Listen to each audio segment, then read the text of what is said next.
दूसरी तरफ सचिन पायलट को लेकर एक महत्वपूर्ण बात यह है कि वो विपक्ष में है इस बार। जब वो सरकार में थे तब भी उनके लिए उतना ही क्रेज था, और अब वो जब विपक्ष में है तो उससे ज्यादा क्रेज उनके लिए देखा जाता है। आपने कल एक मंदिर में देखा होगा दृश्य, चारों तरफ कल से वायरल वो वीडियो हो रहा है जिसमें लाखों की संख्या में सचिन पायलट को देखने के लिए लोग जुट रहे हैं और I love you Sachin Pilot, I love you Sachin Pilot कहकर अपना प्यार प्रेम उनके लिए दिखा रहे हैं। यह महत्वपूर्ण हो जाता है ऐसे समय में जब वो विपक्ष में हैं, युवा नेता हैं, और उनके लिए इस तरीके से भीड़ उमड़ना बहुत बड़ी बात है जब वो विपक्ष में हैं। सचिन पायलट अपनी बातों को बेबाकी से रखते हैं, हर मुद्दे पर सीधे तौर पर बोलते हैं, चाहे वो जब पक्ष में थे, जब सरकार में थे तो अपनी सरकार के खिलाफ मुद्दा हो या फिर अन्य पार्टियों के खिलाफ वो बेबाकी से बोलते हुए नजर आते थे, अपनी पार्टी के खिलाफ खड़े हो जाते थे जब कोई मुद्दा जनता के हित में होता था।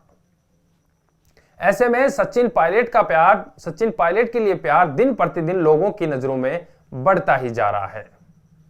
सचिन पायलट के साथ एक और बड़े नेता हैं, बड़े तो उम्र में भले ही छोटे हो लेकिन उनका कद धीरे धीरे बढ़ता जा रहा है। कांग्रेस के प्रदेशाध्यक्ष गोविंद सिंह डोटासरा, जो लगभग आपको सभी जगह पर नाचते हुए दिख जाते हैं, तेजा जी के गानों पर हर जगह, उनका भी उसी तरीके का क्रेज लगातार जनता के अंदर बढ़ता जा रहा है। दोनों ही युवा नेता हैं, सचिन पायलट और गोविंद सिंह डोटासरा। दोनों के प्रति जनता का प्यार लगातार बढ़ता जा रहा है। तो ये दोनों वो नेता हैं जो आने वाले समय में कांग्रेस की नैया पार लगा सकते हैं। इनके ऊपर कांग्रेस को और आलाकमान को भरोसा करना होगा। जिस तरीके से जनता उनको चाहती है, आलाकमान को उनके ऊपर विश्वास करना होगा और उनके कंधों पर बड़ी जिम्मेदारियां देनी होगी। इस तरीके की आम जनता में राय है। राजस्थान में अब जिस तरीके से भाजपा की नजर जो है 25 की 25 सीटों पर है, वो 25 की सीटें अब किस ओर जाएगी ये भी देखने वाला होगा, क्योंकि प्रधानमंत्री नरेंद्र मोदी पहले ही कह चुके हैं कि इस बार एनडीए 400 पार जाएगा और इस बार बहुमत के साथ फिर से मोदी सरकार बनेगी, यानी कि तीसरी बार मोदी सरकार बनेगी। राजस्थान में क्या कांग्रेस किसी अन्य पार्टी के साथ गठबंधन करेगी ये भी देखने वाला होगा। एक और बड़ी पार्टी जो आपको याद होगी, राष्ट्रीय लोकतांत्रिक पार्टी, जिसके साथ भाजपा ने पिछली बार गठबंधन किया था और एक सीट उनके लिए छोड़ी थी, जिसके बाद 25 की 25 सीटें लोकसभा में भाजपा को मिली थी। उसी पर सभी की नजरें इस बार भी है कि क्या हनुमान बेनीवाल के साथ भाजपा गठबंधन वापस करेगी, क्योंकि हनुमान बेनीवाल कृषि कानूनों के विरोध में भी रहे, जिसके और उसके बाद अग्निवीर जो योजना लेकर आई उसके केंद्र की सरकार, उसके खिलाफ भी हो रहे। इसके बाद भी क्या हनुमान बेनीवाल के साथ भाजपा गठबंधन करेगी, और नहीं तो फिर क्या कांग्रेस हनुमान बेनीवाल के साथ गठबंधन करके एक दो सीट जो मजबूती प्रदान कर सकती है वो लाने की कोशिश करेगी, क्योंकि फिलहाल के जो सर्वे सामने आ रहे हैं उनके आधार पर यह माना जा रहा है कि 25 की 25 सीटें एक बार फिर प्रधानमंत्री नरेंद्र मोदी को जाने वाली है।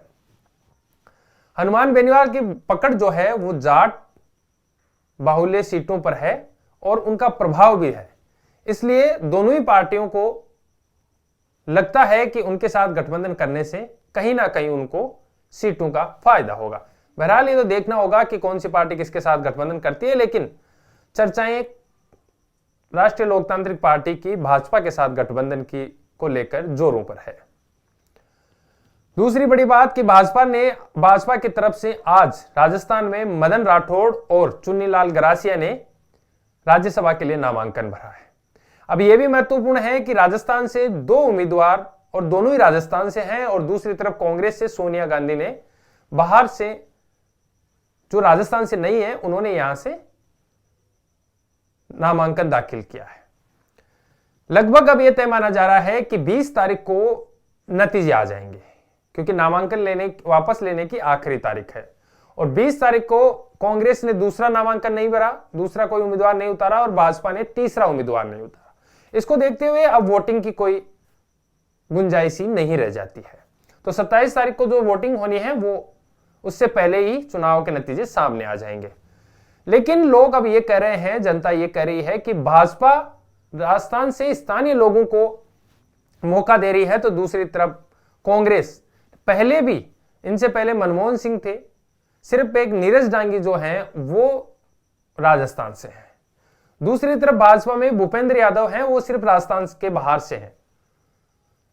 तो इसको देखते हुए ये लग रहा है कि भाजपा स्थानीय लोगों पर ज्यादा भरोसा कर रही है। खैर, राज्यसभा में जाने वाले लोग देश का मुद्दा उठाते हैं, इसलिए देश के लिए चुनना भी महत्वपूर्ण है। वो पार्टियों का अपना अपना ओपिनियन है और अपना अपना निर्णय है। आखिर में भजनलाल सरकार की बात करें, भजनलाल सरकार लगातार नए नए निर्णय ले रही है। भजनलाल शर्मा जो कि सांगानेर से विधायक हैं और मुख्यमंत्री बने, जिसका उनको भी अंदाजा नहीं था। लगातार वो धार्मिक स्थलों पर जाकर काम कर रहे हैं, धार्मिक स्थलों पर पूजा पाठ कर रहे हैं, जगह जगह जा रहे हैं और प्रधानमंत्री की हर वो योजना वो गिनवाते हैं हर उस कार्यक्रम में जहां पर वो पहुंच रहे हैं। बड़ी बात है कि हर योजना, क्योंकि लोकसभा के चुनाव नजदीक हैं और ऐसे में लोकसभा की 25 सीटों पर उनकी नजर है। ऐसे में जरूरी हो जाता है कि राजस्थान से 25 की 25 सीटें प्रधानमंत्री नरेंद्र मोदी जीते और एक बार फिर प्रधानमंत्री नरेंद्र मोदी तीसरी बार सरकार बनाए। ये भजनलाल सरकार की कोशिश लगातार है। कार्यक्रम किस तरीके से चल रहे हैं, क्या कुछ काम चल रहा है, ये लोकसभा के बाद में सुचारू रूप से जब सरकार चलेगी तब पता चलेगा। तब तक के लिए भजनलाल शर्मा लगातार जनता के बीच में दौरे कर रहे हैं, काम कर रहे हैं, जन सुनवाई कर रहे हैं और उस सुनवाई पे काम कितना होगा ये लोकसभा चुनाव के बाद में पता चलेगा। नमस्कार, मैं हूं सागर चौधरी और हमारा ये वीडियो आपको पसंद आया हो तो लाइक और शेयर जरूर करें और हाँ, हमारे चैनल को सब्सक्राइब और फॉलो करना बिल्कुल ना भूलें ताकि देश और दुनिया की कोई खबर मिस ना हो। तो जुड़े रहिए हमारे साथ।